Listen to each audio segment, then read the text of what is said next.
ప్రభుత్వం మెరుగైన అవకాశాలు మీకు కల్పిస్తుంది, ఒక అద్భుతమైన వేదిక మీకు ఏర్పాటు చేస్తుంది. అధైర్యపడాల్సిన అవసరం లేదని ఈ సభాముఖంగా వాళ్ళందరూ కూడా నేను తెలియజేసుకుంటున్నాను. ఇక్కడ ఉన్న పిల్లలందరినీ నేను ఒక విషయం కోరాలనుకుంటున్నా. ఎప్పుడైతే మీరు మాట్లాడాలనుకుంటారో క్లారిటీతో మాట్లాడండి. భయం అవసరం లేదు.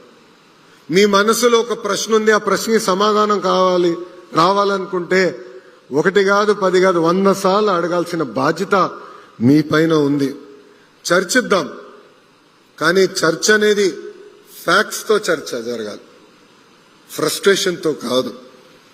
అంతేకాకుండా ఎవరైనా అభిప్రాయం మనకు నచ్చకపోతే ఒక రెస్పెక్ట్తో డిసగ్రీ చేయాలి తప్ప కించపరిచే విధంగా మనందరం మాట్లాడకూడదని ఇక్కడున్న మిమ్మల్ని అందరినీ నేను కోరుకుంటూ, నేను ఇక్కడ మాట్లాడడానికి వచ్చే ముందులా